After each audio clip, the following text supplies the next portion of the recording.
நீங்கள் ரேஷன் கடையில் நமக்கு வேண்டிய அரிசியை கொடுக்கல இந்திரா காந்தின்னு சொன்னோன்னே, அப்போ இந்திரா காந்தி திமுகவோட கூட்டணியில் இருக்கிறாங்க. எம்ஜிஆர் நேராக டெல்லியில் போய் உண்ணாவிரதம் இருந்தார். இங்கே உண்ணாவிரதம் இருக்கிறார், ஒரு முதலமைச்சர் உண்ணாவிரதம் இருக்கிறார், மத்திய அரசு கொடுக்க வேண்டிய அரிசியை கொடுக்கலன்னு. உடனே டெல்லி பிரதிநிதியிலிருந்து பேசி உங்களை வந்து சிஎம் கூப்பிட்றாங்கன்னா நேராக இந்திரா காந்தி பார்த்தோன்னா, நீங்கள் முதல்ல உண்ணாவிரத கைவிடுங்க, நாங்கள் உடனே சத்துணவுக்கான ஃபண்டை கொடுக்குறோம், உடனே அரிசியை கொடுக்குறோன்னு சொல்லி உடனே ரிலீஸ் பண்ணாங்க. அப்போ நமக்கு தேவையானதை பெறுவதில் நீங்கள் தெளிவாக இருக்கிற. ஆனால் இங்கே இருக்கக்கூடிய திமுக அரசு என்ன பண்ணுறாங்க, இவங்க எதிரி சம்ஸ்கிருதா நிதி தரல, ஜல்ஜீவன் திட்டத்தில் நிதி தரல, பேரிடர் மேலாண்மை நிதி தரலன்னு சொல்லிட்டு இதையே கூட்டாங்க.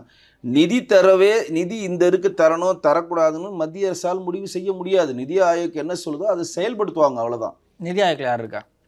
பிரதமர் தாங்க இருக்காரு. பிரதமர் வந்து கிடையாதா? கௌரவ தலைவருங்க. அது அந்த போர்டுக்கான கௌரவ தலைவர் தான். அதற்கான ஒரு குழு இருக்கு. அங்க முன்னாடி வந்து காங்கிரஸ் பேர்ல இருக்கல திட்ட கமிஷன் இருந்ததுல, அதான் இப்போ நிதி ஆயோக் கமிஷன். அவங்க பிளானிங் கமிஷனு ஒரு மாநிலத்துக்கு எவ்வளோ நிதி கொடுக்கணும், அந்த மாநிலோட பரப்பரம் என்ன, அதோட மொழி என்ன, அதோட கடல் பரப்போட இம்போர்ட் எவ்வளோ, எக்ஸ்போர்ட் எவ்வளோ, கல்வி அறிவு எவ்வளோ, விவசாயம் எவ்வளோ, நிறைய தரவுகள் எடுப்பாங்க. எவ்வளோ மக்கள் தொகை, இந்த தரவுகளுக்கு ஏற்ற மாதிரி தான் அவங்களே பிளானிங் கமிஷன் பண்ணுவாங்க, நிதி ஆயோக் பண்ணுவாங்க. அவங்க வந்து மோடிஜி சொல்லிட்டாரு அப்படின்றதுக்காகலாம் பண்ண முடியாது. மோடிஜி வந்து நாளைக்கு தமிழ்நாட்டுக்கு அப்படியே கொடுப்பா ஒரு 2000 கோடி அமுச்சு கொடுப்பாங்கலாம், அனுப்ப முடியாது. எல்லாமே ப்ராசஸ். இது வந்து நம்ம வந்து பேர் தான் வந்து நிதி ஆயோக், அது திட்ட கமிஷன் தான், அது பேர் மாதிரி இருக்குது, மற்றபடி அது அதே தான் அது. சரிங்களா?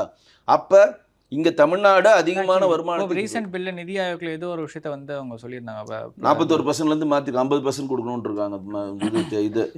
இது ஷேரிங் அது வந்து ரெக்கமெண்ட் பண்ணலாம். நிதி ஆயோக் சொல்லும், நீங்கள் வந்து 41%லேருந்து இன்னும் ஏற்றி கொடுங்க, நாங்கள் ரெக்கமெண்ட் பண்ணால் பண்ணுவாங்க, இம்ப்ளிமெண்ட் பண்ணுவாங்க. அவங்க என்ன சொல்கிறாங்க அதை இம்ப்ளிமெண்ட் தான் பண்ண முடியும். சரிங்களா? இது வந்து உத்தரப்பிரதேசுக்கு வந்து தமிழ்நாட்டுக்கு வந்து உத்தரப்பிரதேசம் 29 காசு, தமிழ்நாட்டுக்கு 9 காசுன்னு இவங்க ஓட்டுறதெல்லாம் அப்படிலாம் கிடையாது. அந்த மக்கள் தொகை வேறு, இந்த மக்கள் தொகை வேறு, அவங்களோட ஜியாகிரபி லிமிட் வேறு, நம்ம லிமிட் வேறு, அவங்களோட இம்போர்ட் எக்ஸ்போர்ட் இது வேறு, அவங்களோட தொழில் வேறு, கல்வி அறிவு வேறு, பரப்பளவு வேறு, விவசாயம் வேறு, ஒவ்வொன்றும் ஒரு ப்ராசஸ்ஸு. இதுக்கேற்ற மாதிரி தான் பிளானிங் ஸ்ட்ரக்சர் வந்து கொடுப்பாங்க. தவிர நீங்கள் நினைத்தாலோ மாண்புக்கு நிதியமைச்சர் நினைச்சாலோ இது மாதிரி நிதியமைச்சர் வந்து அதுக்கு ரெக்கமெண்ட் பண்ணலாம். இப்போ மோடிஜி அவர்கிட்ட நீங்கள் கோரிக்கை வச்சிங்கன்னா இதை ரெக்கமெண்ட் பண்ணுவார். இது என்னன்னு பாருங்கள், இது எதனா பண்ண முடியுமா, இதில் இது வேறு எதனா மாற்ற முடியுமான்னு சொல்லி அதற்கான சிபாரிசை கொடுக்க முடியும். தவிர நேரடியாக ஆர்டர் யாராலையும் போட முடியாது.